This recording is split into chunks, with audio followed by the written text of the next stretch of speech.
నమస్కారం. Welcome to I dream. ధర్మ మార్గం విత్ విజిత కార్యక్రమానికి స్వాగతం.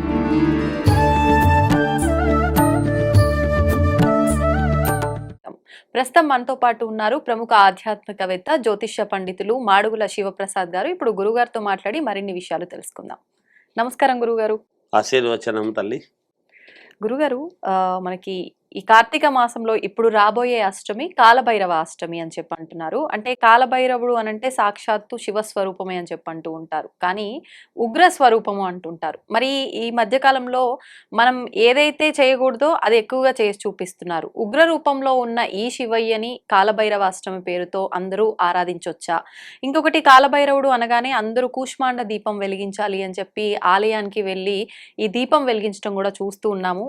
ఎందుకు ఈ దీపం విశేషము? ఆ రోజున నిజంగా ఎవరైనా వెలిగించవచ్చా? దాని గురించి తెలియజేయండి. శ్రీ మహాగణాధిపతయ నమః. ఐం మహాసరస్వత్యే నమః. శ్రీ లలితాంబికాదేవియే నమః. అమ్మ, కాలభైరవ అష్టమి. కాలభైరవుడు అంటే కూడా పరమేశ్వరుడే. మనము కాశీక్షేత్ర నివాసంచ కాలభైరవ దర్శనం, మొట్టమొదట కాలభైరవుడి యొక్క దర్శనం చేసుకున్నాకనే పరమేశ్వరుడి యొక్క దర్శనం చేసుకోవాలి. అంటే కాళుడు భార్య కాళికాదేవి, కాళభైరవి, కాళభైరవుడు అనేటువంటివి ఉంటాయి ఎక్కడైనా కూడా. ఇది అందుకే కాశీక్షేత్రం అంతా కూడా రాత్రిపూట కాళికాదేవి తిరుగుతుంది అని ఒక ఇది కూడా ఉన్నది. ఇక్కడ కాలము అంటే ఏమిటి? మనం ప్రతిదానికి ఏం చెప్పుకుంటాం? మనకి ఎందుకో సమయం బాగాలేదు, నా టైం బాగాలేదండి, కాలం ఎందుకో ఇట్లుందండి, కాలం కలిసి రాలేదండి అని చెప్పుకుంటూ ఉంటాం. అందుకనే భగవంతుడు ఏమిటి అంటే ఒక్కొక్క దానికి ఒక్కొక్క రూపకముగా ఫలానా అనేటువంటిది ఏర్పాటు చేశాడు. మనకి ఇన్ని ఉండడానికి గల కారణాలు ఏమిటి అంటే, ఏ కాలానికి నువ్వు ఏమి చెయ్యాలి, కాలపురుషుడికి నువ్వు చేయాల్సింది ఏమిటి, కాలభైరవుడికి చేసుకోవాల్సినటువంటి విధానం ఏమిటి, అలా కాలభైరవుడికి ఏమి చేస్తే కాలము నీకు అనుకూలమవుతుంది. ప్రతివాడు నాకు ఈ సమయం బాలేదు, కేవలం గ్రహస్థితులు బాగలేదు అని గ్రహాలకు చేసుకుంటాం.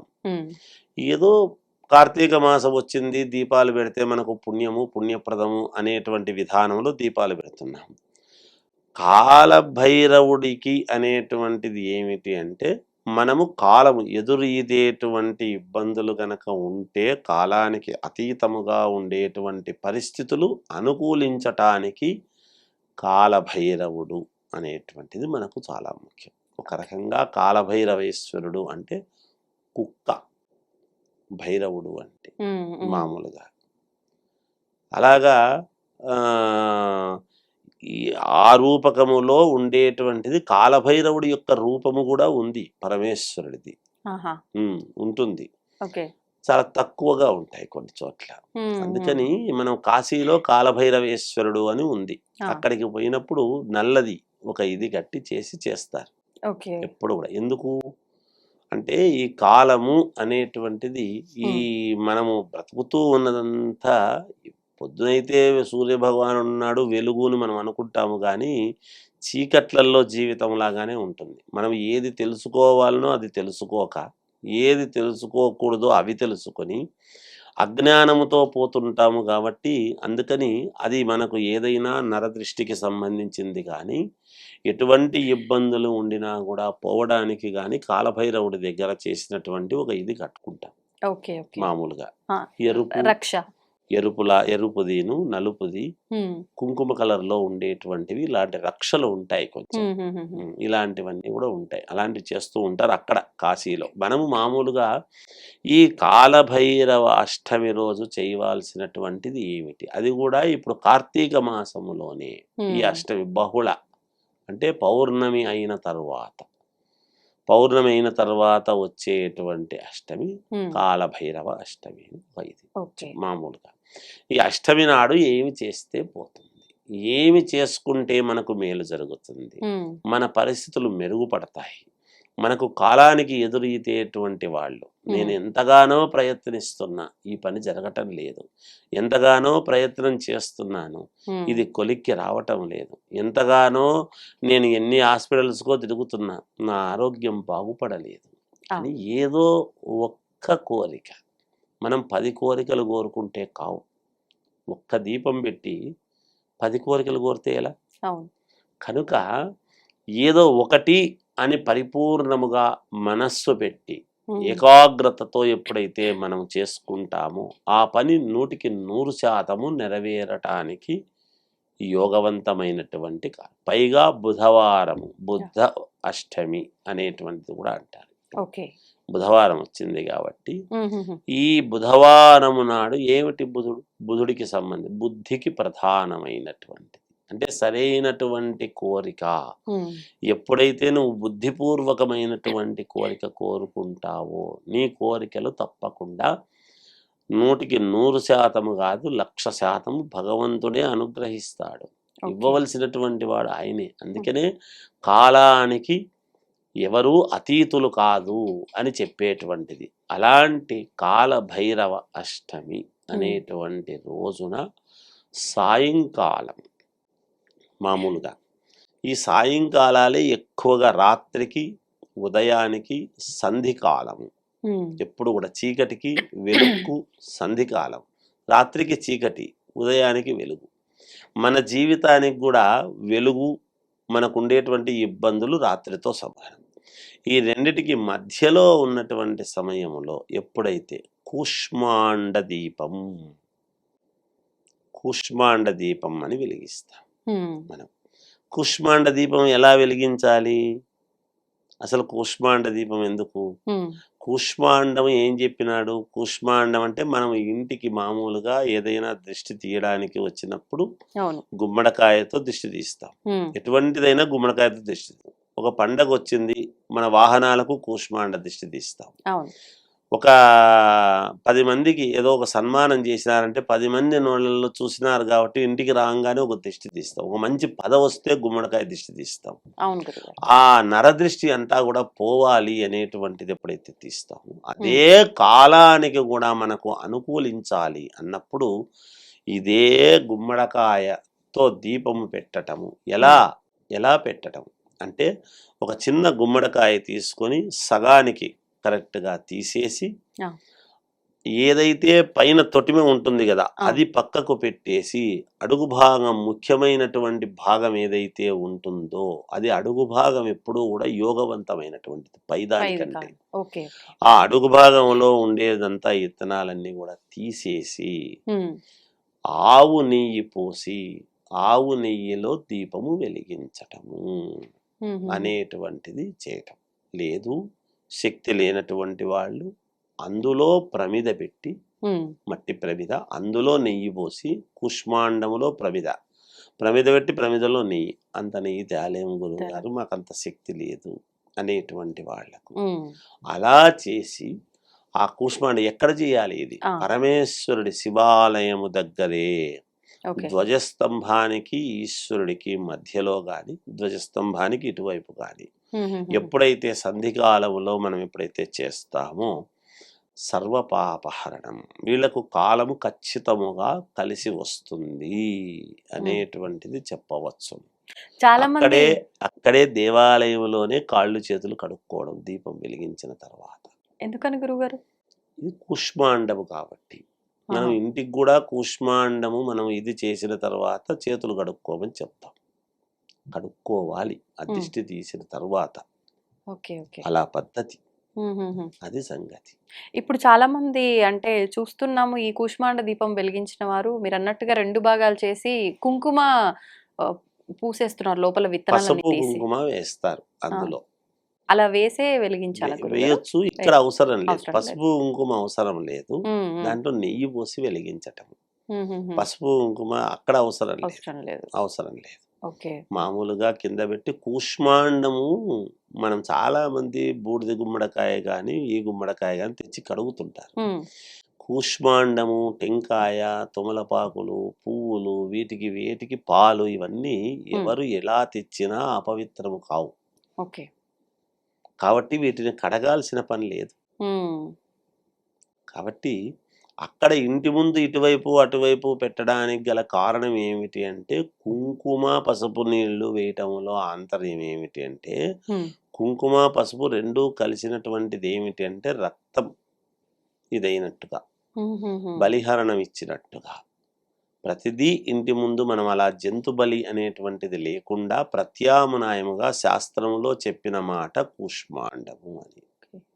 అందుకే కూష్మాండము ఒక 100 మేకలు బలి ఇస్తే ఎట్లనో ఒక కూష్మాండం అంత గొప్పది అని చెప్పినాడు. అందువలన కూష్మాండం ఎప్పుడైనా కూడా అలా చేస్తే ఆ కాలము అనేటువంటిది కలిసి రావటం జరుగుతుంది ప్రతి వాళ్లకు కూడా. నేను కాలానికి ఎదురుస్తున్నా గురుగారు, నేను చాలా కష్టాలు పడుతున్నా గురుగారు అంటే, ఇలాంటివి చిన్న చిన్నవి మనం చేసుకుంటూ పరిహారాలు ఎక్కువ ఖర్చు లేకుండా చేసుకునేటువంటి విధానాల్లో ఇది అనాది నుండి వస్తున్నటువంటి ఆచారమే. చాలా వరకు మరుగున పడిపోయినాయి మనవి. అలాంటివి ఎప్పటి నుంచో వస్తున్నాయి. కూష్మాండము, కూష్మాండ దీపం అనేటువంటిది. ఇప్పుడు ఇంతకీ ఇక్కడ కట్టే గుమ్మడికాయలోన దీపము, కొట్టే గుమ్మడికాయలోన గురుగారు? కట్టే గుమ్మడికాయ కాదు, కొట్టే గుమ్మడికాయలోనే చేయాలి. చిన్నది తీసుకుని చేయవచ్చు. Okay okay. స్త్రీ యొక్క ధర్మాలు ఏంటి, స్త్రీ లక్షణాలు ఏ విధంగా ఉండాలి, అసలు కనీసం నిత్యం ఆచరించాల్సిన విధి విధానాలు ఏంటో వివరించండి. శ్రీ మహాగణాధిపతయే నమః.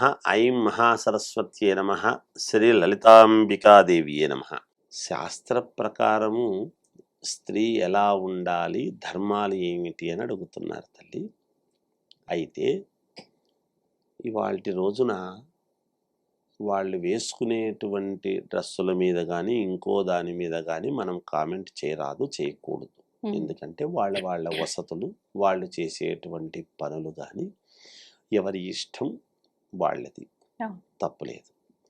కానీ మనకు ధర్మం ఏం చెప్పింది? ఎత్ర నార్యంతు పూజ్యంతే రమంతే తత్ర దేవత అని అన్నది.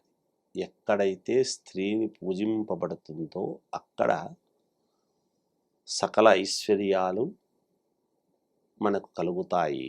అందుకే కలకంఠ కంట కన్నీరునికిన సిరి ఇంట నిలవదు అని చెప్పారు. ఇంట్లో ఆడవాళ్ళు ఎప్పుడైతే ఏడుస్తూ ఉంటారో సిరి ఇంట్లో నిలబడదు. ప్రతి స్త్రీమూర్తి కూడా ఇక్కడ మనకు శాస్త్రం ఏం చెప్పింది అని ఒక్కసారి చూస్తే, యుగాలు మారినా స్త్రీ యొక్క ధర్మం మారలేదు. ఏమిటి దానికి కారణం అంటే, త్రేతాయుగములో సీతాదేవి, ద్వాపర యుగములో ద్రౌపదీదేవి, కలియుగములో గృహే గృహే శక్తి. ప్రతి ఇంట్లోనూ శక్తి అంటే స్త్రీమూర్తి. ఎందుకు శక్తి, స్త్రీమూర్తి? అమ్మవారిని, ఆడవాళ్ళని అమ్మవారితో పోలుస్తున్నాం. మనం ఏ పటంలోనన్నా చూడండి అమ్మవారు ఎలా ఉంటుంది, ఎటువంటి డ్రెస్తో ఉంటుంది. ఒక్క మాట, అంతకంటే స్త్రీ ధర్మాలు చెప్పాల్సిన అవసరం లేదు. ప్రతి స్త్రీ కూడా రోజు పసుపును ఎప్పుడైతే పట్టించుకుంటుందో శరీరానికి, ఆ ఇంట్లో అరిష్టాలు ఉండవు అన్నాడు. ఏ స్త్రీ అయితే నుదుటను బొట్టు పెట్టుకొని పాపిట కూడా ముత్తైదువ అనేటువంటి ఆమె పాపిటలో బొట్టు పెట్టుకుంటుందో ఆ ఇంట్లో ఎక్కువ అమంగళాలు వినిపించవు అన్నాడు. ఏ స్త్రీ అయితే కట్టు బొట్టులో నిరంతరము ఒక పద్ధతి ప్రకారముగా ఉంటారో, అవసరాన్ని బట్టి ఏదో వేరే వేరే డ్రెస్సులు వేసుకోవడం తప్పని కాదు. ఆ ఉద్యోగ ధర్మముగా పోయి వచ్చిన తర్వాత వెంటనే వాళ్ళు చీర మార్చుకుంటారు. చీర అనేటువంటిది చాలా ఔన్నత్యమైనటువంటిది. ఒక స్త్రీకి చీర అనేటువంటిది చాలా అలంకారపూరితమైనటువంటి. ఎందుకు? చీరలో పైట ఉంటుంది కాబట్టి. మిగతా వేరే వాటికి పైట అనేటువంటిది వేరుగా ఉంటుంది, ఇంకొకటి వేసుకోవాలి. ఇందులో చీరలో పైట కూడా ఏకీకృతమై ఉంటుంది కాబట్టి అక్కడ ఏమిటి పైట వల్ల అంటే, భుజము మీద పైట అనేటువంటిది, కొంగు అనేటువంటిది ఎప్పుడైతే ఉంటుందో, కొంగు బంగారము అనేటువంటిది మనం చెప్పుకుంటున్నాం. కొంగుముళ్ళు అనేటువంటివి ఎందుకు వేస్తున్నాం? బ్రహ్మముడి అనేటువంటిది ఎందుకు వస్తున్నది వివాహ సమయంలో? ఆ కొంగు ఇతని మీద కూడా కండువా అనేటువంటిది పురుషుడికి ఉండాలి. ఇవి మన ధర్మాల్లో చెప్పినటువంటివి. అందుకే పూర్వం ఎవరూ కూడా మీద టవాల్ లేకుండా ఉండేటువంటి వాళ్ళు కాదు. రైతులు కూడా ప్రతి సామాన్యమైనటువంటి కుటుంబంలో ఉండేటువంటి వాళ్ళు కూడా మీద ఒక కండువా అనేటువంటిది అందుకే తెలుగువాడు కండువా లేనిదే బయటికి గడప దాటని వాడు అని చెప్పారు. మన తెలుగువాడు ఎలా ఉంటాడు అంటే పంచకట్టులలోన మనగాడువాడు, పంచభక్ష పరవాన్నాలు వడ్డించిన గోంగూరకై గుటకలేసేవాడు, ఎవ్వడు వాడు ఇంకెవడయ్య తెలుగువాడు అని. అలా మనం వర్ణించడానికి కూడా ఎంత అద్భుతం. ఆడవాళ్ళు ఆడపిల్లలు చిన్నతనములో గౌన్లు, పెద్దయ్యాక పెద్ద మనిషి అయింది అనగానే బయట వేసేటువంటి విధానం ఎందుకు అంటే ఆమె పుష్పవతి అయింది అని తెలియటం, పెద్ద మనిషి అయింది, అమ్మాయి కాస్త ఆమెగా మారుతున్నది అనేటువంటిది. తండ్రికి కూడా దూరంగా ఉండాలి, తల్లికి దగ్గరగా ఉండాలి స్త్రీ ఉండవలసినటువంటి విధానములో ఉంటే, పురుషుడు ఉండవలసినటువంటి విధానములో పురుషుడు ఉంటే మీరు స్త్రీని మాత్రమే అడిగారు కాదు. పురుషుడు కూడా ఉండవలసినటువంటి విధానము తన కుటుంబానికి రక్షణ, 10 మందికి యోగదాయకముగా ఉండాలి. ఈ రోజులలో అందుకే కదా చిన్న చిన్న విషయాల్లో తెలియగా చాలా అత్యాచారాలను మనం వింటున్న కారణం దేనికి అంటే పురుషుడు ఉండాల్సినటువంటి విధానంలో పురుషుడు ఉండాలి, స్త్రీ ఒక్కటే కాదు. స్త్రీ ఉండాల్సినటువంటి విధానంలో స్త్రీ ఉంటే ఆ ఇల్లు సస్యశ్యామలముగా అష్టైశ్వర్యాలతో నిరంతరము భోగభాగ్యాలతో తులతూగుతూ ఉంటుంది. ఆ ఇంటికి యశస్సు, ఆ ఇంటి తరతరాలుగా ఏమయ్యా మీ నాయనమ్మ ఎలా చేసేది అనుకున్నావు, మీ అమ్మగారు ఎలా చేశారండి, ఆమె ఉంటే చాలండి, ఇంటి దేవత అండి, ఇంటి దేవుడుని పురుషుణ్ణి ఎంత దానం చేసినా కొనియాడరు. ఆ ఇల్లాలు ఇంటి దేవత అండి, దేవత అంటే అందుకే ఎలా ఉండాలి అనేటువంటి దానికి ఒకే నిర్వచనం. ఏ పటములో చూసినా సరస్వతీదేవి ఎలా ఉంది, లక్ష్మీదేవి ఎలా ఉంది, అమ్మవారు ఎలా ఉన్నది, దుర్గాదేవి ఎలా ఉంది. ముఖానికి రోజు ఎప్పుడైతే పసుపు అనేటువంటిది వాడుతూ ఉన్నదో ఆమె, ఆ ఇంట్లో సిరులు కురుస్తాయి. కాళ్లకు శుక్రవారము మంగళవారము ఎవరైతే పసుపు పట్టించుకుంటున్నారో ఆ ఇంట్లో సర్వమంగళము. ఎవరైతే ఎర్రగాజులు ఆకుపచ్చని గాజులు ఎక్కువగా ధరిస్తారో, నిరంతరము చేతికి గాజులు లేకుండా ఉండరో ఆ ఇంట్లో సర్వ మంగళము. అన్ని రంగాల్లోనూ మంగళకరమైనటువంటిది, అనుకూలమైనటువంటివి, యశోవంతమైనటువంటివి, కీర్తివంతమైనటువంటివి, అన్ని రకాల మేలు జరుగుతుంది అనేటువంటిది తెలుస్తూ ఉన్నది. ఉద్యోగరీత్యా కాలానుగుణముగా వాళ్ళు ఏ డ్రెస్ అన్నా వేసుకోవచ్చు, ఇదెందుకు అదెందుకు అని అడిగే హక్కు మనకి ఎవ్వరికీ లేదు. ఎవరి వ్యక్తిత్వం వాళ్ళది, ఎవరి అవసరం వాళ్ళది, వాళ్ళ పరిస్థితులు ఉండొచ్చు. కానీ ఇంటికి వచ్చిన సర్వాత అసుర సంధ్య వేళలో తప్పనిసరిగా చీర కట్టుకొని ఉండాలి. రాత్రికి మీ సౌకర్యం అది. వాళ్ళు కొంతమంది నైటీలు అని ఇప్పుడు ఏవో కొత్తవన్నీ వచ్చాయి కాబట్టి, వచ్చి చాలా ఏళ్ళు అయింది అనుకోండి, ఈరోజు ఏం కొత్తగా రాలేదు. వాళ్ళ ఇష్టం. కానీ సంధికాలములో కానీ ఉదయము కానీ ఆమె చీరతో ఉంటే తప్పకుండా వాళ్లకు ఆ ఇంట్లో కలిగేటువంటివి అద్భుతమైనటువంటి యోగాలు కలుగుతాయి. ఇబ్బందులు అనేటువంటి మాట ఎక్కువగా ఉండవమ్మా. ఎందుకంటే తీర్చిదిద్దేటువంటిది ఒక స్త్రీమూర్తికే. ఒక ఇల్లు ఎలా నీట్గా పెట్టుకోవాలో ఆమెకు తెలిసినంత బాగా ఏ ఆర్కిటెక్చర్కు తెలియదు. ఒక స్త్రీ తన కొడుకును దేశాధినేతగా ఎలా తీర్చిదిద్దాలనో ఆమెకు తెలిసినంత బాగా ఎవరికి తెలియదు. ఎందుకు ఆడవాళ్ళకే తెలుసు అంటే, పార్వతీదేవి విఘ్నేశ్వరుణ్ణి ఎలా తీర్చిదిద్దుకుందో అలాగే ప్రతి స్త్రీమూర్తి కూడా తన పిల్లలను, తన భర్తను అలాగే తీర్చిదిద్దుకోగలిగినటువంటి సామర్థ్యం. మన ఇంట్లో చిన్నమ్మాయి కావచ్చు కూతురు, కానీ ఎదురింటి వాళ్లకు మనం ఇచ్చినటువంటి వాళ్లకు వాళ్ళ ఇంట్లో పెద్ద కోడలయ్యింది. అక్కడ బరువు బాధ్యతలు మోయాల్సిందే. అయ్యో ఇంత చిన్న పిల్ల వాళ్ళ ఇంటికి పోయి బరువు బాధ్యతలు మోస్తుంది అంటే మన అజ్ఞానం అది. మనం అలా అనుకోవడానికి లేదు. ఆ అమ్మాయి ఆ ఇంట్లో పెద్దరికం వహిస్తుంది అంటే ప్రౌడ్‌గా ఫీల్ గావాలి. మనం ఎంత ఆత్మస్థైర్యంతో నా కూతురు అక్కడ పెద్దింటి కోడలయ్యింది అని సంతోషించాలి. అలా వాళ్ళ యొక్క మాటలందరూ పాటించాలి. తర్వాత తరం వాళ్ళు, ముందు తరం వాళ్ళందరూ కూడా వచ్చినటువంటి కోడలు ఏదైనా మనం మార్పులు చేర్పులు చేస్తే సరే అని సరిదిద్దుకోవాలి. ఇవన్నీ పాటించాలి. పాటిస్తే అందరూ బాగుంటారు తల్లి. అంత పటంలో ఎలా ఉందో అమ్మవారు అలా ఉంటే చాలు గదా! వేరే చెప్పాల్సిన పనేముందమ్మా? అలా అమ్మవారిలాగా మీకు గాజులు, రకరకాల 7 వారాల నగలు అన్నీ బాగుండాలి అని కోరుకునేటువంటి వాళ్ళు అలా తయారై కూర్చోండి. తప్పకుండా సర్వము మీకే వస్తాయి. మీకే కలుగుతాయి. ఒకరిచ్చేదేమిటి? మీరు సంపాదించుకోగలరు. మీరు చేసుకోగలుగుతారు. మీ నడవడికతో, మీ విధానముతో, మీరు మీ వ్యక్తిత్వముతో. అందుకని స్త్రీమూర్తుల యొక్క గొప్పతనము ఎంత వర్ణించినా తక్కువే తల్లి. ఆమె త్యాగము ముందు, ఆమె గొప్పతనము ముందు వేషధారణలో ఏముందమ్మా? సందర్భాన్ని బట్టి వేసుకోవచ్చు కానీ మనము బయట దుస్తులు చూస్తున్నాము కానీ హృదయములో ఉండేటువంటి మనస్సును వాటిని చూడాలి కదా తల్లి. ఆ స్త్రీ యొక్క మనస్సును బట్టి ఉంటుంది ఎప్పుడు కూడా.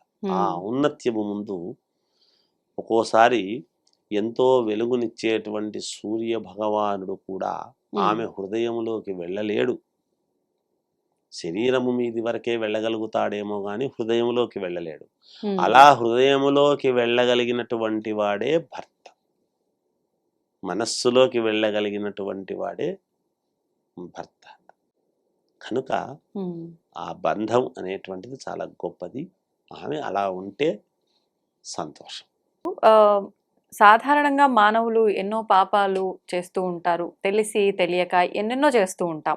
అవన్నిటి ప్రక్షాళన కోసం అన్ని కాకపోయినా కొన్ని ప్రక్షాళన అవ్వాలి అనంటే కొన్ని దానాలు విశేషం అని చెప్తూ ఉంటారు. సాధారణంగా అందరూ చేయగలిగేవి కొన్ని ఉంటాయి. లేదు కొంతమంది స్తోమత ఉన్న వాళ్ళే చేయగలిగేవి కొన్ని ఉంటాయి. అలా తీసుకుంటే అన్నదానము అని, గోదానము అని చెప్పి ఇలా రకరకాల దానాల్లో ఒక దానం కన్యాదానం. కన్యాదానము అంటే ఒక అమ్మాయిని ఇంకొక అంటే సాక్షాత్తు లక్ష్మీ స్వరూపంగా భావించి ఒక అబ్బాయికి విష్ణుమూర్తిగా నారాయణునిగా భావించి వివాహం చేయటము, కాళ్ళు కడిగి కన్యాదానం చేయటం. కానీ ప్రస్తుత రోజుల్లో చూసుకుంటే ఈ కన్యాదానం అనేది జరగాల్సిన పద్ధతిలో జరుగుతుందా? అంటే ప్రతి ఒక్కరూ డబ్బు ఇస్తున్నారు, వాళ్ళు పుచ్చుకుంటున్నారు కట్నం పేరుతో. ఇక్కడ దానం అనేది ఎక్కడ కనిపించట్లేదు. అమ్ముకోవటం, వీళ్ళు పుచ్చుకోవటం ఇంతే జరుగుతుంది. మరి కన్యాదాన ఫలితం ఎక్కడుంటుంది గురుగారు? ఒక్కసారి దాని గురించి వివరణ ఇవ్వరా? శ్రీ మహాగణాధిపతయే నమః. ఐం మహాసరస్వత్యే నమః. శ్రీ లలితాంబికాదేవియే నమః. మామూలుగా దానాలు అనేటువంటివమ్మ భూదానము, గోదానము, సువర్ణదానము, రజిత దానము ఇలాంటి దానాలు ఉన్నాయి. అలాగే కన్యాదానము మహిమాన్వితమైన మహోన్నతమైనటువంటిది కన్యాదానం. కన్యను దానం ఇవ్వటం. ప్రతిగృహ్ణామి అని చెప్పి మామూలుగా మంత్రాలన్నీ కూడా చెబుతూ పాలల్లో అద్ది వాళ్ళ చేతుల్లో పెట్టటం అనేటువంటిది అప్పగింతలు అనేటువంటివి చేస్తాం. కన్యాదానం చేసేటువంటివి మంత్రాల్లో కూడా మా అమ్మాయిని మీ అబ్బాయికి ఇస్తున్నాము. దేనికోసం ఇస్తున్నాము? మీ యొక్క ఇంటిని, మీ యొక్క గౌరవాన్ని మీ అబ్బాయికి సేవ చేసి మీకు సేవ చేసి అప్పగించేటప్పుడు కూడా పెళ్లి కొడుకు మాత్రమే అప్పగించటం లేదు. ఎందుకంటే సమాజంలో పెళ్లి కొడుకు ఒక్కడు గొప్పవాడైతే కాదు. చుట్టుపక్కల ఉండే వాళ్ళ ఇంటి ఆడబిడ్డ మంచిదై ఉండాలి. ఆడబిడ్డ భర్త మంచివాడై ఉండాలి. వాళ్ళ తమ్ముడు పెళ్లి కొడుకు తమ్ముడు మంచివాడై ఉండాలి. ఒకవేళ అన్న ఉంటే అన్న మంచివాడై ఉండాలి. అత్తమామలు మంచివాళ్ళై ఉండాలి. వాళ్ళ బంధువులు మేనమామలు, ఆ పిల్లవాడికి మేనత్త మేనమామలు ఉంటారు, వాళ్ళు మంచి వాళ్ళై ఉండాలి. ఇంతమందిని సమన్వయము చేసుకోవటానికి మా అమ్మాయి మీ ఇంట్లో అడుగు పెడుతూ ఉన్నది. ఏదైనా చిన్న చిన్న లోటుపాట్లు పొరపాట్లు ఉంటే మా అమ్మాయి ఇక్కడి నుంచి మా అమ్మాయి కాదు, మీ అమ్మాయి. అందుకనే పుట్టినప్పుడే ఆడపిల్ల ఈడపిల్ల కాదు అని చెప్పి ఇస్తాం. ఆ. ఇదంతా ఒక ఎత్తు. ఒక్కతిగా అక్కడికి వెళ్ళి సంతానాన్ని కని ఆ సంతానాన్ని అభివృద్ధి చెందేటువంటి విధానముగా తీర్చిదిద్దుకొని ఆ సంతానానికి మళ్ళా సంతానాన్ని ఒక మహావృక్షమై చిన్న మొక్కలాగా అక్కడికి వెళ్ళి ఒక మహావృక్షమై శాఖోపశాఖలుగా విస్తీర్ణమై ఆమె పలానా ఇంతమందికి మూలదేవత అయింది అని అనిపించుకునేటువంటి సామర్థ్యము స్త్రీకి ఉంది. అటువంటి కన్యాదానము అనేటువంటిది చేయటంలో ఏమిటి ఆంతర్యము? కట్నము అని పనికిరాని మాటలు మనం చెప్పుకుంటున్నాం. పూర్వము స్త్రీధనం అని ఇచ్చేవాళ్ళు. ఎందుకు స్త్రీధనం అని ఇస్తున్నారు అంటే ఆ అమ్మాయికి ఆ అమ్మాయితో పాటి 1 ఎకరానో వీలైతే 10 ఎకరాలో 5 ఎకరాలో కాస్త నగలు అవి ఇవి అన్నీ పెట్టి అన్నీ అలంకారపూరితముగా ఇవ్వటం. ఏదైతే మనం ఇప్పుడు సువర్ణ దానము, వెండి దానము, భూదానము, గోదానము అంటున్నామో ఇవన్నీ దానాలు వివాహ వ్యవస్థలోనే వస్తాయి. ఏ అమ్మాయిని సువర్ణము పెట్టకుండా పంపించము, ఏ అమ్మాయిని రజితము వెండి మెట్టెలు తొడగకుండా పంపించము, ఏ అమ్మాయికి ఇంటి పరిస్థితుల్లో ఇనుము స్టీల్ అన్నీ కూడా పాత్ర సామాన్లన్నీ కూడా ఇవ్వకుండా పంపించము, ఏ అమ్మాయికి పరుపు దిండు మంచము శయ్యాదానము ఇవ్వకుండా పంపించము. ఏ అమ్మాయి అంటే గో మహాలక్ష్మీదేవి ఒక్క గోవును మాత్రమే ఇవ్వరు. ఇంకా మాట్లాడితే ఒడిబియ్యములో వెండి గోవును కూడా పెట్టి పంపిస్తారు. ఇక అది కూడా ఉన్నది శాస్త్రం. వెండి గోమాతని వెండిది ఎందుకు గోమాత? ఇప్పుడు దాన్ని ఏం చేశారంటే గోవుని ఇవ్వాల్సి వస్తుందని అందరికీ గోవులను ఇస్తున్నారు. కాదు, ఇన్ని ఇచ్చినప్పుడు 1 ఎకరానో 2 ఎకరాలో స్త్రీధనము కింద అమ్మాయి పేరుతో రాసి పంపించటము, ఇవ్వటము. ఎందుకు? అల్లుడేదో అచేతనుడనో చేతగాని వాడనో ఇంకొకటనో కాదు. ఇవాళ ప్రతి వాళ్ళము లైఫ్ ఇన్సూరెన్స్ అనేటువంటిది ఒకటి కొత్త పదం వచ్చింది.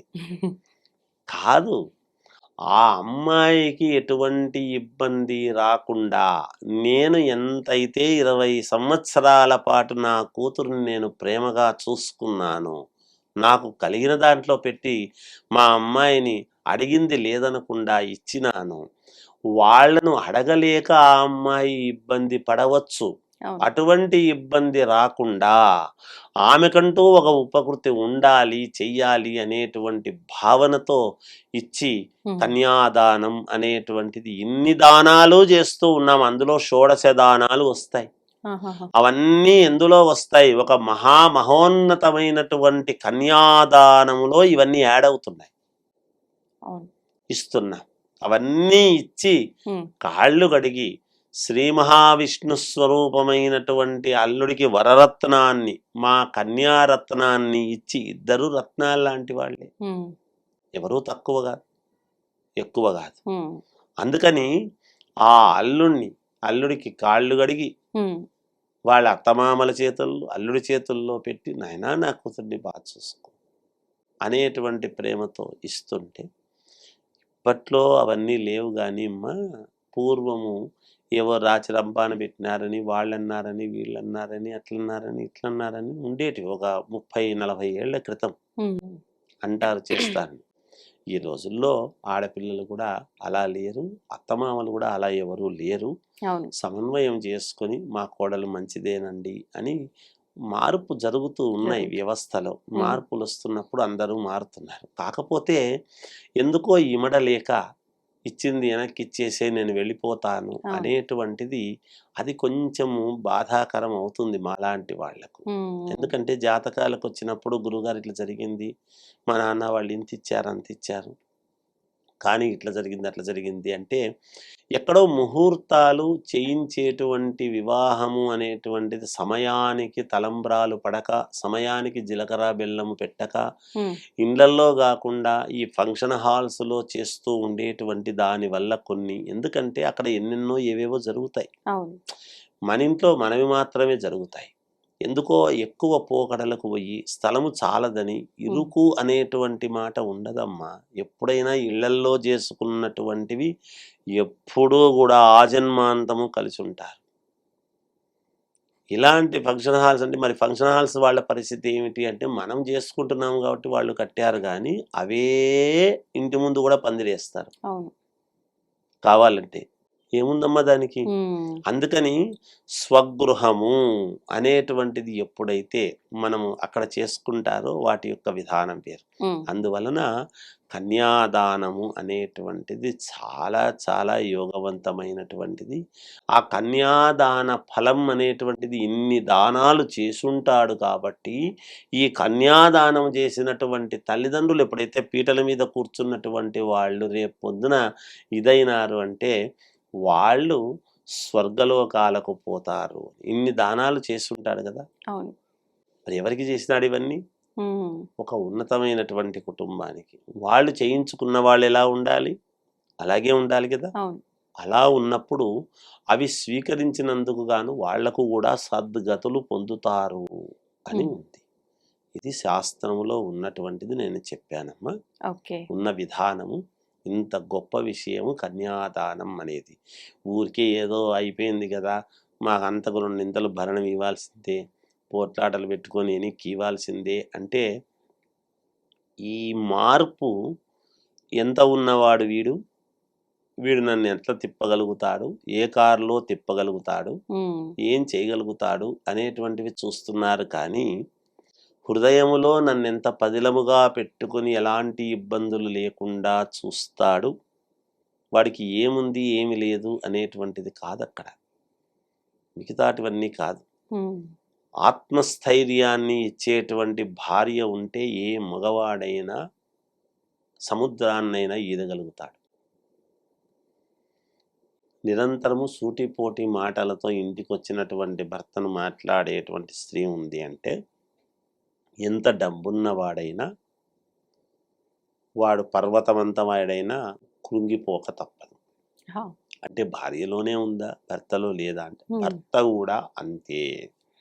భార్య చెప్పేటువంటిది వినటం నేర్చుకోవాలి. ఆమె చెప్పేది కరెక్ట్ అవునా కాదా అని తెలుసుకోవాలి. ఒకవేళ ఏదైనా తప్పు చెప్తే ఇది ఇలా కాదు ఇలా చేద్దామని సర్దుకోవాలి. అలా చేసుకుంటే కాపురాలు ఎక్కువ కాలం నిలబడగలుగుతాయి. గురుగారు, మనం ఇంతకు ముందర వీడియోస్లో మాట్లాడుకున్నప్పుడు కన్యాదానం సందర్భంలో మీరు చెప్పిన కొన్ని విషయాలకు నాకు ఒక ప్రశ్న అడగాలనిపించింది. అండ్ దాంతోపాటు కొన్ని జరుగుతున్న పరిస్థితుల్ని కూడా మనం కల్లారా చూస్తున్నాము. నాకు అది అలా కనెక్ట్ అయింది కాబట్టి నేను ఈ క్వశ్చన్ అడగాలనుకుంటున్నాను. ఏంటంటే ఇప్పుడు అమ్మాయిని కన్యాదానం చేస్తూ అత్తవారింటికి పంపిస్తున్న సమయంలో పుట్టింటి వాళ్ళు ఆమె మీద ప్రేమతో అక్కడ వెళ్ళి అడగలేదేమో, మేము ఇది ఇస్తే తనకు ఉపయోగపడుతుంది అనుకొని కొన్ని వస్తువులు ధన రూపంలో కానివ్వండి, ఆభరణాల రూపంలో కానివ్వండి, ఏదో రకంగా తనకి ఇచ్చి పంపిస్తుంటారు అని చెప్పి మీరు అనడం జరిగింది. అది అన్నప్పుడు నాకు అడగాలనిపించింది ఏంటంటే, అలా ఇచ్చి పంపించిన ఆ ధనాన్ని కానీ ఆమె కోసం అని చెప్పి ఇచ్చి పంపించిన దేనిపైన అయినా కూడా ఆ అత్తవారింటికి కానీ అత్తవారింట్లో వాళ్ళకి కానీ హస్బెండ్కి కానీ అధికారం ఉంటుందా? అంటే వీళ్ళ ఇష్టానికి వీళ్ళు ఇంకా మా కన్యాదానం పెళ్లి చేసి పంపించేసిండ్రు, పిల్లనైనా అంటే తననైనా మేము ఏమైనా చేసుకుంటాము, తనతో వచ్చిన సొమ్మునైనా మేము ఏమైనా చేసుకుంటాము అని మాట్లాడే వాళ్ళు చాలా మంది ఉన్నారు ప్రస్తుత రోజుల్లో. దీనికి మీరేం చెప్తారు? అసలు శాస్త్రం ఏం చెప్పింది దీని గురించి? శ్రీ మహాగణాధిపతయ నమ. ఐం మహాసరస్వత్యే నమ. శ్రీ లలితాంబికాదేవియే నమ. దీంట్లో ఒక చిన్న లాజిక్ ఉంటుందమ్మా ఎప్పుడు కూడా. నేను చెప్పింది ఏమంటే గతం వీడియోల్లో కన్యాదానము చేసేటప్పుడు ఒక 5 ఎకరాలో 10 ఎకరాలో 1 ఎకరా కానీ వాళ్ళకున్నంతలో, తర్వాత దీన్ని అమ్మాయికి ఆభరణాలు లేకుండా పెట్టి పంపించాం. వెండి ఉంటుంది, రజితం ఉంటుంది, శయ్యాదానం ఉంటుంది, గోదానం ఉంటుంది. ఇలా అన్ని దానాలతో పాటు కన్యాదానం అనేది జరుగుతుంది. ఇలా జరిగినప్పుడు ఏముంటుంది అంటే ఇది స్త్రీధనం అనేటువంటిది ఒక పేరు వస్తుంది అక్కడ. ఈ పొలము అది ఇచ్చేటప్పుడు ఎందుకు ఇస్తారు ఇవన్నీ కూడా అంటే ఇప్పుడు ఉద్యోగాలు ఇవన్నీ ఉన్నాయి. పూర్వము పొలాలే కాబట్టి ఆ పొలములో వచ్చినటువంటి పంట అనేటువంటిది తీసుకుని వాళ్ళు ఉపకృతి చేసుకోవడానికి, అనుకూలముగా ఉండటానికి, వాళ్ళ జీవన భుక్తికి ఇబ్బంది లేకుండా ఉండాలి మా అమ్మాయి, అల్లుడు. ప్రపంచంలో ఏ తండ్రి అయినా బిడ్డను గుప్తముగా బిడ్డకు చేసినట్టుగా ప్రపంచంలో ఎవ్వరికి చేయరు. బిడ్డ కోసము సర్వము సహా ధారపోసి చేస్తాడు. కొడుకులకు చేస్తాడు, కొడుకులకు చేయడు అని కాదు దాని అర్థం. బిడ్డలకు చేస్తారు, బాగుండాలని వివాహ సందర్భంలో చేస్తారు. దాన్ని చాలామంది తప్పుగా అర్థం చేసుకొని, నాకు ఇచ్చారు కాబట్టి ఇదంతా నాదే అనుకొని దూబరదుండితనం చేసి దాన్ని ఎట్లంటే అట్లా చేయడం అనేటువంటిది కరెక్ట్ కాదు. అట్లా చేసుకునే అధికారము కూడా లేదు. దానం ఇచ్చినారు కదా, కన్యాదానం, నేను చేసుకున్నాను కాబట్టి నేను ఆ అమ్మాయిని వాతలు పెడతాను, ఇంకేదో చేస్తాను, కొరడా దెబ్బలతో కొడతాను, ఇంకోటి చేస్తానంటే నిన్ను కొట్టడానికో, లేకపోతే వాతలు పెట్టడానికో, లేకపోతే స్త్రీధనం మొత్తం వాడుకోవడానికో నీకు ఇవ్వలేదు. ఆ అమ్మాయికి భవిష్యత్తులో ఎటువంటి ఇబ్బంది రాకుండా ఉండటానికి ఏ తండ్రి వివాహము చేసిన తర్వాత మళ్ళా బిడ్డ తనింటికి రావాలని కోరుకోడు. అంటే మామూలుగా రావచ్చు, పసుపు కుంకాలు తీసుకోవచ్చు, పోవచ్చు, శాశ్వతంగా అక్కడే ఉంటుంది. శాశ్వతంగా అక్కడే ఉన్నప్పుడు ఒక్కసారిగా మనం ఇవ్వగలిగినటువంటిది ఏదో ఇస్తే ఆమె భవిష్యత్తులో ఉన్నతికి, ఆమె సంతానము రేపొద్దున పుడితే వాళ్లకు యోగ్యత, మా తాత ఇచ్చినారు ఇది అనేటువంటి భావనతో, అందుకే తాతల ఆస్తి మా తాతిచ్చిండేది అనేటువంటి భావనతో వాళ్ళు హక్కుగా భావించి దాంట్లో చేయడానికి ఉపయోగం ఉంటుందనే భావనతో ఇచ్చారు. దీంట్లో శాస్త్రం ఏం చెప్పింది? స్వార్జితం ఉత్తమం, సొంతముగా సంపాదించుకోండేటువంటిది ఉత్తమం అన్నాడు. పిత్రార్జితం మధ్యమం అన్నాడు. పిత్రార్జితం మధ్యమం అన్నాడు. తండ్రి నుంచి వచ్చేటువంటి ఆస్తితో బతకాలి అనుకునేటువంటి వాడు మధ్యముడు. తర్వాత భ్రాత్రార్జితం అధమం అన్నాడు. అంటే అన్నదమ్ముల నుండి కోరుకునేటువంటిది ఏదైతే నాకు వెనక ముందు పుట్టిన వాళ్ళు ఉన్నారు కదా, ఇస్తారులే అని ఎప్పుడైతే కోరుకుంటాడో వాడు అధముడు అన్నాడు. స్త్రీయార్జితం అధమాధమం అన్నాడు. ఆడదాని నుండి వచ్చినటువంటి ఆస్తి కావాలని కోరుకునేటువంటి వాడు అధమాధమం అన్నాడు. అధములలో అధముడు అని, నీచాతి నీచమైనటువంటిది అని అన్నాడు. అందుకని సాధ్యమైనంత వరకు ఏ పురుషుడైనా, ఏ మగవాడైనా కూడా తన కష్టార్జితంతో సంపాదించి భార్యకు పెట్టాలి అనే అనుకుంటాడు. కానీ భార్యది నాదే కదా, నీ పిత్రార్జితం అంతా నాదే కదా, వాడుకోవాలి, నేను తినాలి అనేటువంటిది చూడడు. ఒకవేళ అథవా ఏదైనా ఇబ్బందులు, పరిస్థితుల దృష్ట్యా ఏదైనా ఇబ్బంది కలిగి ఆమె తీసుకోండి పర్వాలేదు అనేటువంటి భావనతో అంది అనంటే తీసుకొని మళ్ళా దానికి రెండింతలు ఇచ్చేటువంటి విధానముగా ఉండాలి. మనం బయటి వాళ్ళకైతే వడ్డీ కడుతున్నాం కదా, మరి భార్యదే కదా ఏముందిలే అంటే కాదు. ఎప్పుడైతే ఇచ్చినటువంటి దానం ఇచ్చినటువంటి మామ అత్తమామల అనుమతి లేకుండా ఎప్పుడైతే వాడుకుంటున్నామో, భార్య చెప్పింది కదా అని వాడుకుంటున్నాము, పెద్ద మనసుతో ఆమె తీసుకొనిలే, నా భర్తే కదా, నా కుటుంబమే కదా, నేను బాగుంటా అనేటువంటి భావనతో ఇచ్చినప్పుడు దాన్ని చాలా జాగ్రత్తగా వాడుకొని తీసుకొని దానికి రెండింతలు సంపాదించి, ఇదిగో ఆ రోజు నీది నేను తీసుకున్నా, ఇగో మళ్ళీ రేపొద్దున మీ నాన్న అడిగితే నేను తలకాయ ఎక్కడ పెట్టుకోవాలి అనేటువంటి భావనతో అంత రెండింతలు నీకు ఇస్తున్నా పటు అంటే, అప్పుడు నా అల్లుడు గొప్పవాడు, మహానుభావుడు, యోగ్యుడు అని గర్వముగా, ఆమెకైనా గర్వము, తనకైనా గౌరవం అదే ఉంటుంది తప్ప ఎక్కడ వాడుకునేటువంటి అవకాశము ఎక్కడ ఏ శాస్త్రములోనూ లేదు. భార్యది నాదే కదా, నేను వాడుకుంటా కదా, నా ఇష్టము కదా అంటే నీ ఇష్టానికని ఇవ్వలేదు, అది ఆమె భుక్తికని ఇచ్చినటువంటిది. ఆమె భుక్తిని లాక్కునే హక్కు నీకెక్కడిది? నువ్వు పెట్టాలి గాని. భరించేటువంటి వాడు భర్త అన్నారు. ఎవరిని భరించడము? భార్యను మాత్రమే. భార్య, పిల్లలను, తల్లిదండ్రులను అందరినీ ఒక వయస్సు వచ్చిన తర్వాత వీడు భరించాలి.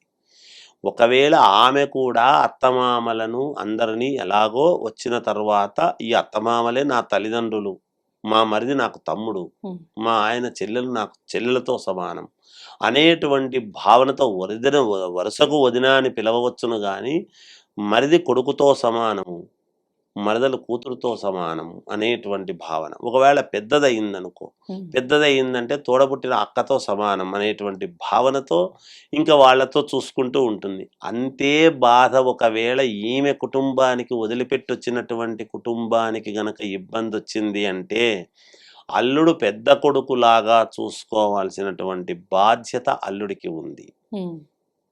కొడుకులు ఉన్నారు కదా, అల్లుడిని నేనెందుకు చూస్తాను అని అనడానికి లేదు. వాళ్ళ అవసరాలు, వాళ్ళ బాధలు పంచుకోవాల్సినటువంటి బాధ్యత అల్లుడికి ఉంటుంది. మరి ఇది కూడా భరించాలి కదా. నీ అత్తమానులు జీవితాంతం నేను ఇక్కడే భరిస్తాను అని వచ్చినటువంటి ఆమెకు ఆమె కుటుంబం ఏదైనా ఇబ్బందుల పాలైంది అంటే చూడాల్సినటువంటి బాధ్యత అల్లుడికి కూడా ఉంటుంది. అందుకే భరించేటువంటి వాడు భర్త అంటే ఇక్కడ మాత్రమే కాదు, అటువైపు ఇటువైపు అన్ని రకాల భరించగలిగినటువంటి సామర్థ్యము ఉండాలి, అలా నడుచుకోవాలి అని దాని అర్థం. మరి మగవాళ్ళకైనా ఆడవాళ్ళు కూడా ఇక్కడ సమన్వయం చేస్తున్నారు కదా, ఏది వచ్చినా అన్ని చూస్తున్నారు కదా. నా కుటుంబం ఇదే నా కుటుంబము అని ఎప్పుడో పిల్లలకు సెలవులు ఇచ్చినప్పుడో 5 ఏళ్లకో 4 ఏళ్లకో నా పుట్టింటికి అని ఒక వారం పోయేటప్పటికి మళ్ళీ వస్తున్నావా అని వెంటనే ఫోన్లు వస్తారు కదా. ఓ వారం 10 రోజుల కంటే ఎక్కువ ఉండదు కదా సెలవుల్లో, మహా అంటే ఒక నెల రోజులు ఉండి అంతకంటే ఉండదు కదా. జీవితం అంతా ఇక్కడే కదా, 100 సంవత్సరాలు ఇక్కడే ఉండేటువంటి మనిషి ఒక నెల రోజులో 10 రోజులో 20 రోజులో పోతే ఆమె ఉండలేదు. నా భర్తకి ఇబ్బంది అవుతుంది, తిండి తినటానికి నేనే చేసి పెట్టాలి అని ఆమె వస్తుంది, ఉండలేదు. అటువంటి యోగవంతురాలైనటువంటి స్త్రీ ధనాన్ని వాడుకోవటం ఎట్టి పరిస్థితుల్లోనూ కరెక్ట్ కాదు, వాడుకోకూడదు అనేదే శాస్త్రము చెప్పినటువంటి మాట. మనం శాస్త్రం లేదో అది చెప్పాలి. అంటే ఇప్పుడు మీరు చెప్పిన ఈ స్త్రీ ధనము అంటే తన వివాహ సమయంలో పుట్టింటి వారు ఇచ్చిన ఆ ధనం మాత్రమేనా? ఇప్పుడు చూస్తున్నాం అంటే కుటుంబాలు గడవక ఇద్దరు సంపాదించే పరిస్థితులు చూస్తున్నాం. అంటే అలా సంపాదించినప్పుడు స్త్రీ సంపాదించిన ధనాన్ని కూడా ఇబ్బంది పడుతున్నాడు అని చెప్పి చూసి ఆమె ఇస్తేనా, లేకపోతే ఆయన అది కూడా అలా తీసుకోవటము ఇది కూడా వర్తిస్తుందా గురుగారు? ఏదైనా అమ్మా ఇప్పుడు స్త్రీ సంపాదించుకొని వచ్చింది అని అంటే అసలు స్త్రీ సంపాదన ఎప్పుడు వస్తుంది? పురుషుడికి చేత కాకపోతే కదా, లేదా సమన్వయము కాకుంటే కదా ఈ రోజులలో పెరుగుతున్నటువంటి ధరల దృష్ట్యా. లేకపోతే ఏ పురుషుడు స్త్రీని బయటికి పంపించి సంపాదించుకోవాలని అనుకోడు. లేదా ఆమె నేను ఇంత చదువుకున్నాను, నా చదువు వ్యర్థము కావద్దు, నాకున్నటువంటి దీంట్లో నేను ముందుకు పోయి 10 రూపాయలు సంపాదించుకొని నా పిల్లలకు పెట్టుకోవాలి, మంచి చదువులు చదివించుకోవాలి, చేదోడు వాదోడుగా ఉండాలి అనేటువంటి భావనతో చేసుకుంటున్నప్పుడు సమన్వయముగా అది వేరు. కానీ భార్య సంపాదన తీసుకోవాలి, తీసుకొని మళ్ళా ఇవ్వకుండా ఉండాలి అనడం కానీ ఇలాంటివైతే కరెక్ట్ కాదు. భార్య సంపాదన మీద ఏమాత్రము భార్య భరించేవాడు భర్త అనేటువంటి మాట ఎక్కడొస్తుంది? భార్య సంపాదన ఎప్పుడైతే తీసుకుని వచ్చి ఆమెది మనమే తీసుకుంటూ కూర్చుంటే ఇంకా మనల్ని భరించేటువంటి వాడు అనేటువంటి పదం ఎక్కడి నుంచి వస్తుంది? ఇంకా ఏమి భరించినట్టు అనేటువంటిది అక్కడ ప్రశ్నార్థకం అవుతుంది. అందుకని ఇద్దరూ సమన్వయమై నేను ఇది చేసుకుంటాను అది చేసుకుంటాను అనేటువంటిది వేరు. కానీ ఆమెవన్నీ తీసుకొని ఆమెకి ఇవ్వకుండా పోగొట్టడం వేరు. తప్పు. పోగొట్టరాదు. ఆమెది ఏ వస్తువైనా ఆమెది పోగొట్టడం తప్పు. ఒకవేళ పురుషుడు నేనిచ్చిండేదే కదా నీకు తీసుకున్నా అని పోగొట్టినా తప్పే. ఒకసారి ఇచ్చిన తర్వాత వెనక్కి తీసుకునే అధికారము ఏ భర్తకు లేదు. భార్య ఇప్పుడు మెళ్ళ మంగళసూత్రం కట్టాడు, నేనే కదా కట్టినా తీసుకుంటానా బుద్ధి పెట్టినట్టే కుదరదు. దాన్ని బట్టి అర్థం చేసుకోవాలి. అది మంగళసూత్రం అనే కాదు, ఏ బంగారు వస్తువు ఇచ్చినా భార్యకు మళ్ళీ వెనక్కి తీసుకునే అధికారము ఇచ్చిన వాడికి భర్తకే లేదు. భర్తకు లేదు. ఏది ఇచ్చినా తీసుకునే హక్కు లేదు. ఇవ్వడం వరకే నీ ధర్మం, తీసుకునే హక్కు నీకెక్కడిది? అంటే నేనే కదా ఇచ్చినాను, నా అవసరానికి తీసుకుంటున్నాను అంటే కాదు, అది తప్పు. అలా తీసుకుంటే ఏమవుతుంది అంటే ఆ కుటుంబం ఎదుగుదల తక్కువ, ఆ కుటుంబం విచ్ఛిన్నం అవుతుంది, కుటుంబం ఇబ్బందుల పాలవుతుంది, కంచే చేను వేసినట్టు అవుతుంది. అంతకంటే ఉపమానాలు చాలా ఉంటాయి కానీ మా స్థాయికి దిగజారి చెప్పలేము కదా. అందువలన ఇప్పుడు ఏదైతే మనము చేనుకు వేసుకుంటున్నామో ఆ కంచె చేను మేస్తే అర్థం ఏమిటి? అది అండగా ఉండాల్సినటువంటిది కదా. పంట పండి సమృద్ధిగా జీవనకు భృతి కలిగించాల్సినటువంటి కంచె పంటను నాశనం చేస్తే ఎలా? అందుకని ఇచ్చే అధికారం ఉంది కానీ తీసుకునే అధికారం నీదే కావచ్చు గాక. నువ్వు ఇచ్చిన తర్వాత ఆమెది అయిపోయి అక్కడికి. ఇంకా ఆమె అనుమతి లేకుండా, అనుమతితో ఇచ్చినా వద్దని చెప్పాలి. వద్దు, ఇంకా నేను మళ్ళీ నీకు ఇచ్చింది నేను తీసుకోరా అంటే నేను వేరు మీరు వేరా అని మాట్లాడొచ్చు ఆమె. ఇక్కడ వేరు అవును అని కాదు, ఇచ్చిన తర్వాత అది స్త్రీధనం అవుతుంది, అది ఆడమనిషి యొక్క ఇది అవుతుంది. ఆమె హక్కు. మంగళసూత్రం మనమే కొట్టులో కొనుక్కొచ్చింటాం, మనమే కట్టింటాం, కానీ ఆ మంగళసూత్రం ఎవరి హక్కు? ఆమె హక్కు. కట్టించుకున్న ఆమె హక్కు మంగళసూత్రం. దాన్ని తీసుకునే హక్కు ఎవరికి ఉంది? చేసిన కంసాలకి లేదు, కొనుక్కొచ్చిన డబ్బు ఇచ్చిన మనకు లేదు, ఎవరికీ లేదు, ఎవ్వరికీ లేదు. అది తీసుకునే హక్కు మనకు లేదు, తీసుకోకూడదు. అట్లా అది ఎలా అయితే తీసుకోకూడదో ఏ వస్తువు అయినా తీసుకోరాదు, అంతే. ఇవన్నీ అలంకారాలకు సంబంధించినటువంటివి. స్త్రీకి అలంకారభూతమైనటువంటివి ఏవీ మనము తీసుకోవరాదు. అందుకే తెలియక చాలామంది పోయి తలనీలాలు ఇస్తుంటారు. తలనీలాలు ఇవ్వరాదు ఆడవాళ్ళు. ఏదో 3 కత్తెరలు ఏదో ఒక చోట అట్లా ఇవ్వాలి తప్ప స్త్రీ జుట్టును ఎప్పుడు కూడా ఇవ్వరాదు. స్త్రీ సొంతము జుట్టు అనేటువంటిది, సొంతమైనటువంటివి ఏవి ఇవ్వరాదు. ఇంకోరి చేతుల్లో పెట్టే అధికారం లేదు, ఇవ్వకూడదు, తీసుకోరాదు. తీసుకుంటే అది మహాపాపము, నేరము, ఘోరము. ఇంతకంటే ఎక్కువ చెప్పను. జయోస్తు. ధన్యవాదాలు గురుగారు. And for more videos, please subscribe to iDream. Please subscribe to iDream. Please subscribe iDream. And please subscribe to iDream. For more videos, subscribe to iDream. please like, share and subscribe to the channel. Congratulations, iDream. Subscribe to iDream. Subscribe to iDream. So subscribe to iDream Media. iDream team andarki huge congratulations. Please subscribe iDream Media. Please subscribe to iDream. Subscribe iDream. Please subscribe to iDream. iDream అంటే నా కళల ఛానల్ను subscribe చేసుకున్న నోరు తిరుగుతలేదు, మీరైతే గంట గుర్తు కొట్టండి. For more such videos, please subscribe to iDream. Subscribe to iDream. Please subscribe to iDream. Please subscribe iDream Media. Please do subscribe to iDream. Please subscribe to iDream Media. For best entertainment and information, please subscribe iDream. And don't forget to subscribe to iDream.